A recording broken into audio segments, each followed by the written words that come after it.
Good morning. इस video में हम देखेंगे कि कुछ डेफिनेशंस जो रह गई हैं हमारी डेफिनेशंस जेनेटिक्स में। कई सारी डेफिनेशंस हमने पहले वाली वीडियो में बता दी हैं और इस वाली वीडियो में हम देखेंगे कुछ ऐसी डेफिनेशंस के बारे में जो हमारी रह गई थी। तो हमारी जो पहली वाली डेफिनेशन है वो है डोमिनेंट। What is dominant? ऐसी ये क्या है कि डोमिनेंट क्या चीज होती है, इसके बारे में हम देखते हैं।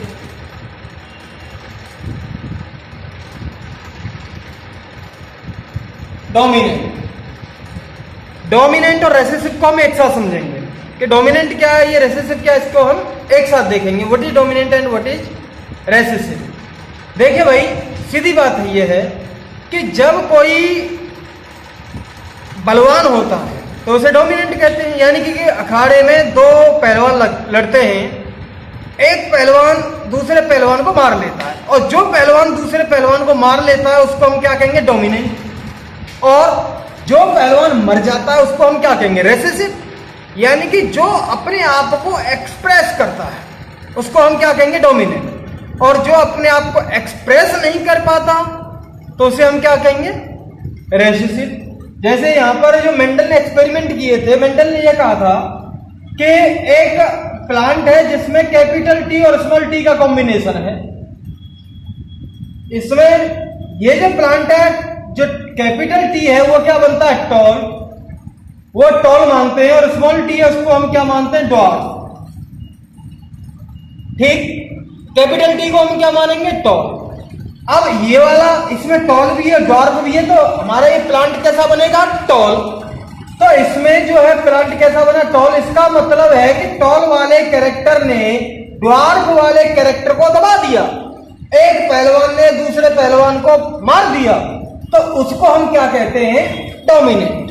और इसमें स्मॉल टी जो है, जो ड्वार्फ है, जो अपने आप को एक्सप्रेस नहीं कर पाया, जो अपने आप को प्रूफ नहीं कर पाया, तो उसको हम क्या कहेंगे? रेसेसिव कहेंगे। और जब किसी, मैंने पहले वाली वीडियो में ही बता दिया है कि जब ये हमारी जो कंडीशन आ जाती है, यानी कि डिफरेंट कंडीशन आ जाती है, एक ही उसमें डिफरेंट एलील्स आ जाते हैं, तो उस कंडीशन को क्या कहेंगे हम? हेटेरोजाइगस। अगर यहां पर कैपिटल टी होती तो हमारे ये क्या होता? होमोजाइगस। और अगर यहां पर स्मॉल टी होती तो वो कंडीशन क्या होती? होमोजाइगस। लेकिन यहां पर कैपिटल टी और स्मॉल टी है तो इसलिए ये कंडीशन क्या होगी? हेटेरोजाइगस। तो हम यहां पर सीधी सीधी इसकी डेफिनेशन लिख देंगे कि ऐसे कैरेक्टर जो हेटेरोजाइगस कंडीशन में अपने आप को एक्सप्रेस करते हैं और दूसरे कैरेक्टर को दबा देते हैं तो उसको हम क्या कहेंगे? डोमिनेंट कहेंगे। सीधी बात। तो those characters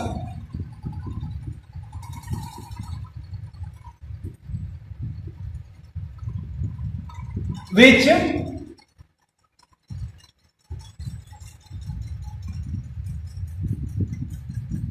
express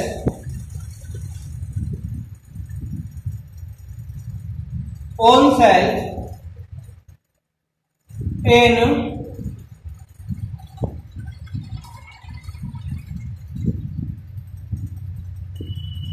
heterozygous conditions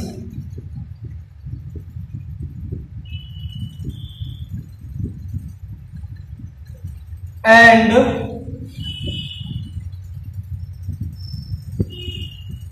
suppressed to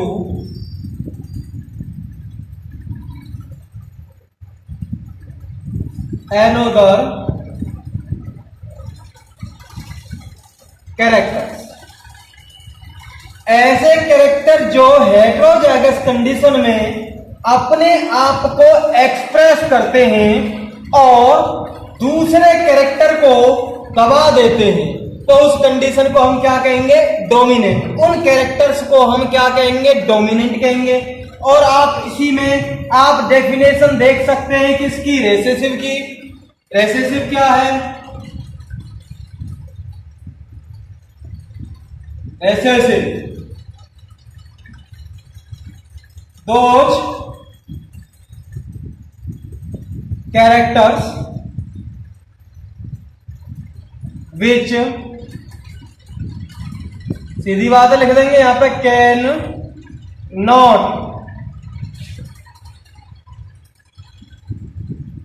express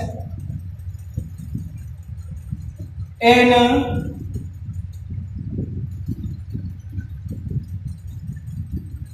heterozygous conditions.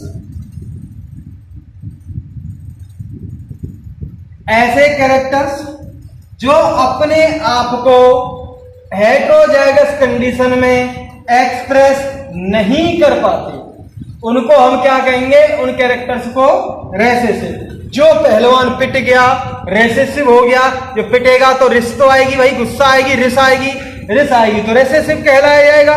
जो पहलवान अपने आप को सुपर समझ रहा है, उसने दूसरे को पीट दिया यानी कि खुद विजेता है, तो उसको हम क्या कहेंगे? डोमिनेंट। दबा के दिया उसने, डोमिनेंट। और जो पहलवान जिसने दूसरे पहलवान को नहीं मार पाया यानी कि जो पिट गया, उसको क्या कहेंगे? रेसेसिव, या वो पहलवान रिस में है, गुस्से में है। तो ये हमारी डेफिनेशंस हो जाती हैं। अब हमारी जो डेफिनेशन आती है वो एक आती है जीनोटाइप और फिनोटाइप, वो देख लेते हैं।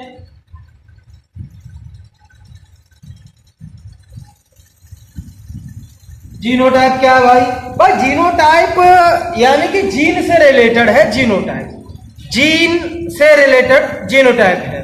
जैसे अगर मैं अपने बारे में बात करूं तो मेरे अंदर जो जीन्स प्रेजेंट होंगी वो काले बाल की जीन्स प्रेजेंट होंगी, मेरी स्किन का कलर ऐसा है उसकी जीन्स प्रेजेंट होंगी, मेरी आई का कलर अलग है उसकी जीन्स प्रेजेंट होंगी। तो अलग अलग कलर की ये अलग अलग कैरेक्टर्स की जो जीन प्रेजेंट हैं, यानी कि जेनेटिक लेवल पर हम अगर किसी ऑर्गेनिज्म को आइडेंटिफाई कर रहे हैं तो उसे हम क्या कहेंगे? जीनोटाइप। और अगर मॉर्फोलॉजिकल लेवल पर बाहरी रूप से किसी ऑर्गेनिज्म को हम आइडेंटिफाई कर रहे हैं, किसी ऑर्गेनिज्म को हम बता रहे हैं, तो उसे हम क्या कहेंगे? फिनोटाइप। फिनो का मतलब एक्सटर्नल फॉर्म से, और एक्सटर्नल एक्सप्रेशन क्या कहलाता है? फिनोटाइप। और जीनोटाइप का मतलब क्या है? इंटरनल, यानी कि जेनेटिक एक्सप्रेशन कर रहे हैं, जेनेटिक लेवल पर किसी का हम एक्सप्रेशन कर रहे हैं तो उसे हम क्या कहेंगे? जीनोटाइप। और अगर एक्सटर्नल लेवल पर हम किसी को एक्सप्रेस कर रहे हैं तो उसे हम क्या कहेंगे? फिनोटाइप। जेनेटिक एक्सप्रेशन,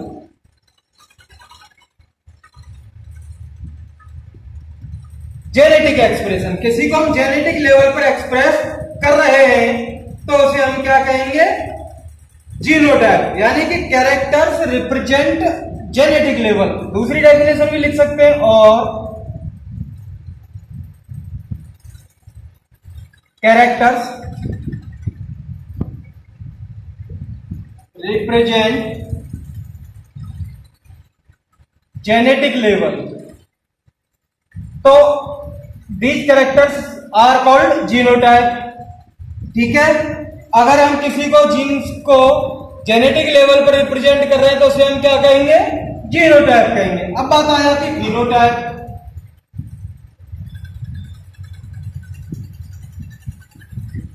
फिनोटाइप की कहानी क्या है भाई? एक्सटर्नल एक्सप्रेशन, एक्सटर्नल एक्सप्रेशन और कैरेक्टर्स रिप्रेजेंट मॉर्फो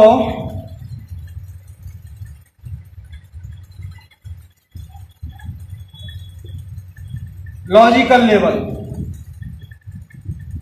कैरेक्टर्स अगर मॉर्फोलॉजिकल लेवल पर रिप्रेजेंट किया जा रहा है, मॉर्फोलॉजिकल लेवल उसे कहते हैं जो बाहरी रूप रंग से, अगर बाहरी रूप रंग से किसी को हम बता रहे हैं तो उसे हम क्या कहेंगे? फिनोटाइप। फिनोटाइप। और जो जेनेटिक लेवल पर या अंदर के फॉर्म से उसके कैरेक्टर्स को बताया जा रहा है तो उसको हम क्या कहेंगे? जीनोटाइप। उस कैरेक्टर्स को हम क्या कहेंगे? जीनोटाइप की इसका जीनोटाइप है।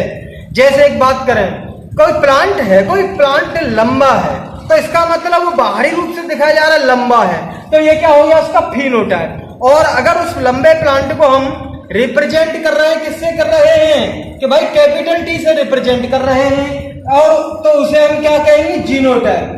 जो लंबे को कैपिटल टी लिख दिया तो इसका मतलब जीनोटाइप हो गया। और वहां पे टॉल लिख दिया, इसका मतलब बाहरी रूप रंग को दर्शा रहा है, तो उसे हम क्या कहेंगे? फिनोटाइप। मुझे लग रहा है क्लियर हो गया होगा आपका। तो हमारी ये डेफिनेशन चल रही है। अब हमारी नेक्स्ट डेफिनेशन आएगी, इसके बारे में हम यहां पर पढ़ेंगे।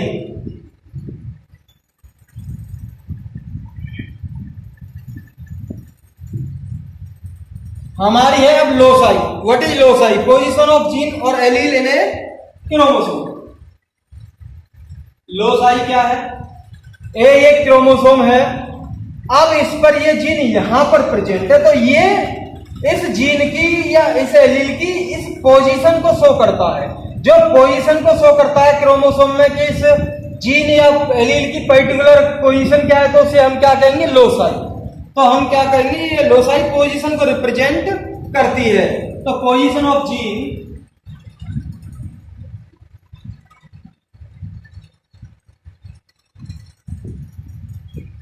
और लोसाई इन ए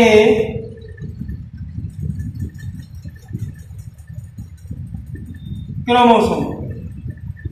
किसी क्रोमोसोम की जीन और एलील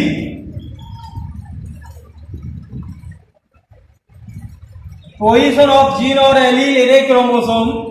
जीन और एलील की किसी क्रोमोसोम में पोजीशन को हम क्या कहेंगे? लोसाई की इसकी पोजीशन क्या है? मिडिल में है कि अपर मोस्ट पार्ट में है कि लोअर मोस्ट पार्ट में है, तो इसको हम क्या कहेंगे? लोसाई। अब आ जाता है जीन पूल।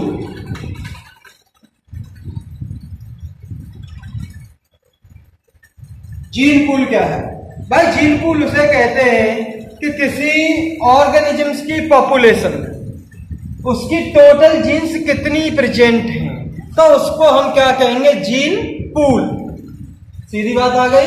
मान लीजिए एक गांव है और एक गांव में लगभग 2000 इंसान रहते हैं, तो उन इंसानों में टोटल जीन्स कितनी है, कितने तरह की हैं, उनको हम क्या कहेंगे? Gene pool. ठीक है। तो यहां पर बात हो सकती है हमारी all genotype of all organisms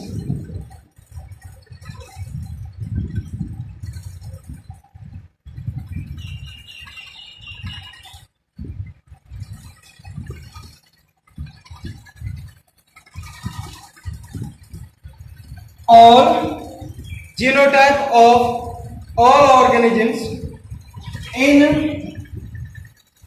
a population। ठीक है। जैसे हमारा मथुरा है भाई, मथुरा में कितनी पॉपुलेशन है और उस पॉपुलेशन की कितनी जीन्स है, टोटल जीन्स को, टोटल जीनोटाइप को हम क्या कहेंगे? Gene pool. ठीक है। अब ये बात हमारी कंप्लीट हो गई है। अब आता है हमारे क्रॉस के बारे में देख लेते हैं। F1 हाइब्रिड, F2, ये क्या है? हमारे F1 जनरेशन है, F2 जनरेशन है, F1 जनरेशन। देखिए ये पेरेंट्स हैं, ये फादर हैं, ये मम्मी है। इनका क्रॉस कराया, इनके बच्चे पैदा हुए और फिर इनका भी अगर क्रॉस करवा तो इसको हम क्या कहेंगे? F1 generation. सीधी बात ये, अगर पेरेंट्स में क्रॉस करवाया जाता है तो उसे हम क्या कहेंगे? F1 generation.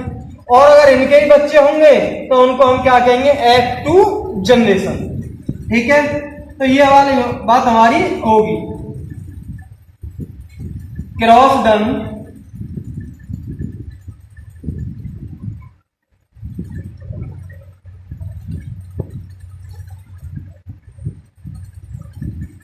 Between parents, parents के बीच में क्रॉस करवाया, cross done between parents and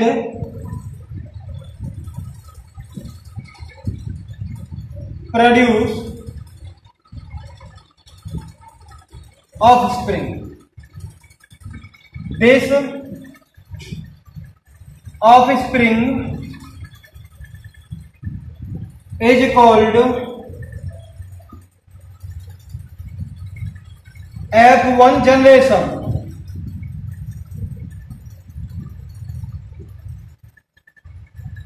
अगर पेरेंट्स के बीच में क्रॉस करवाते हैं और संतान उत्पन्न होती है तो इस संतान को हम क्या कहते हैं? F1 generation. सीधी बात है।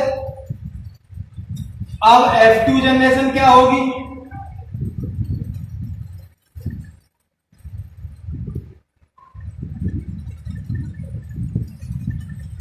Cross done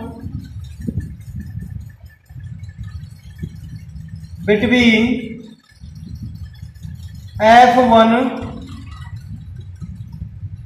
generation and progeny produced. F1 generation के बीच में क्रॉस करवाया और जो संतान प्रोड्यूस होती है तो उस संतान को, उस प्रोजेनी को हम क्या कहेंगे? F2 generation. ठीक, तो this progeny is called F2 generation. तो ये बात आती है कि F1 जनरेशन में जब क्रॉस करवाते हैं तो F2 जनरेशन प्रोड्यूस होगी, F2 जनरेशन में क्रॉस करवाएंगे तो F3 जनरेशन प्रोड्यूस होगी, F3 जनरेशन में क्रॉस करवाएंगे तो F4 जनरेशन प्रोड्यूस होगी। इस तरह हमारी जनरेशन प्रोड्यूस होती चली जाती है। ठीक है भाई। अब आता है हमारा क्रॉस के बाद में। क्रॉस क्या है और मोनोहाइब्रिड क्रॉस क्या है, डायहाइब्रिड क्रॉस क्या है, पॉलीहाइब्रिड क्रॉस क्या है, इनके बारे में हम पढ़ेंगे। क्रॉस का मतलब तो यह है किसी ऑर्गेनिज्म में, चाहे वो प्लांट हो या एनिमल्स हो, उनमें अगर हम सेक्सुअल रिप्रोडक्शन करवाते हैं, क्रॉस करवाते हैं, तो उनमें अगर हम रिप्रोडक्शन करवाते हैं तो उसको रिप्रोडक्शन को हम क्या कहेंगे? क्रॉस कहते हैं। अब आता है मोनोहाइब्रिड क्रॉस। मोनोहाइब्रिड क्रॉस क्या है?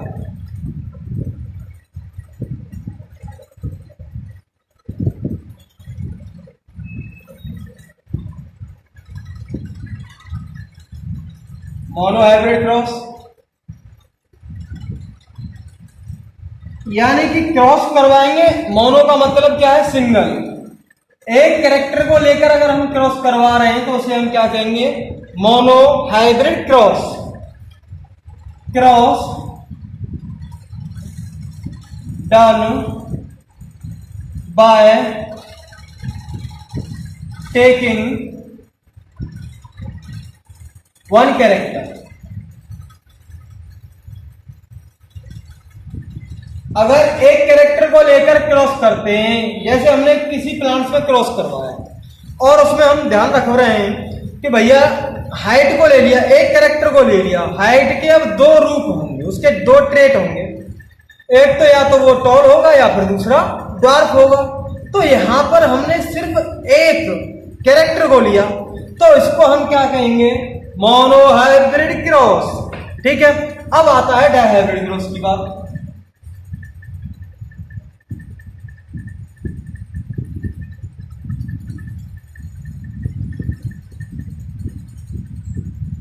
Cross done by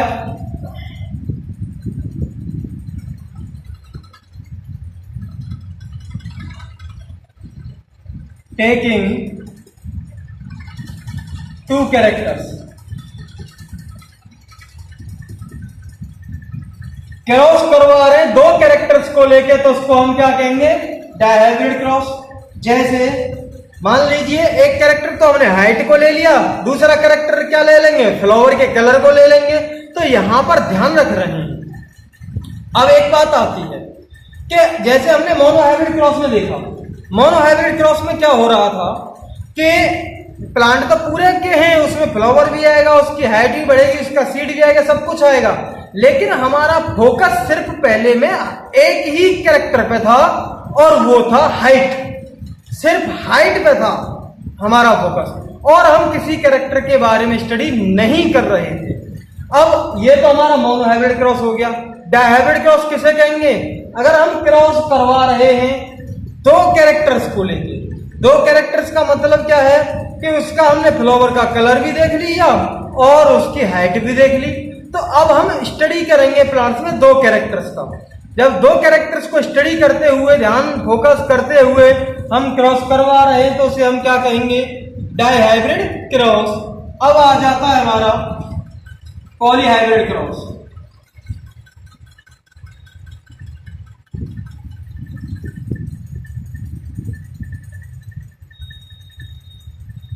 cross done by taking more than two characters. जब दो कैरेक्टर से ज्यादा को ध्यान में रखते हुए क्रॉस किया जाता है तो उसे हम क्या कहेंगे? Polyhybrid cross. ठीक है, जब दो कैरेक्टर्स को ध्यान में रखते हुए क्रॉस, ये क्या है हमारा? Polyhybrid cross. Cross done by taking more than two characters. दो कैरेक्टर्स से ज्यादा हम ध्यान में रखकर अगर क्रॉस करवा रहे हैं तो उसे हम क्या कहेंगे? Polyhybrid cross. अब आ जाता है हमारा कि जो हमारी टर्म्स जो थी, मेन जो टर्म्स थी वो हमारी हो गई फिनिश, जो जेनेटिक्स के लिए बहुत इंपॉर्टेंट टर्म्स थी। अब हम आपको नेक्स्ट वीडियो में मिलेंगे और उसमें देखेंगे कि जेनेटिक्स कैसे स्टार्ट हुई, जेनेटिक्स का मतलब क्या है। ऐसी बायोलॉजी की ब्रांच जिसमें कैरेक्टर्स पेरेंट्स से बच्चों में कैसे जा रहे हैं उसका स्टडी करते हैं तो उसको हम क्या कहेंगे? जेनेटिक्स कहेंगे। ठीक है, बायोलॉजी की ऐसी ब्रांच जिसमें हम हेरिडिटी का स्टडी करते हैं, ऐसे कैरेक्टर्स का स्टडी करते हैं जो पेरेंट्स से बच्चों में जाते हैं। बायोलॉजी की इस ब्रांच को हम क्या कहते हैं? जेनेटिक्स। और जेनेटिक्स का फादर कौन था? Gregor John Mendel. तो इन सब के बारे में हम मिलते हैं आपको नेक्स्ट वीडियो में। Thank you very much for watching this video.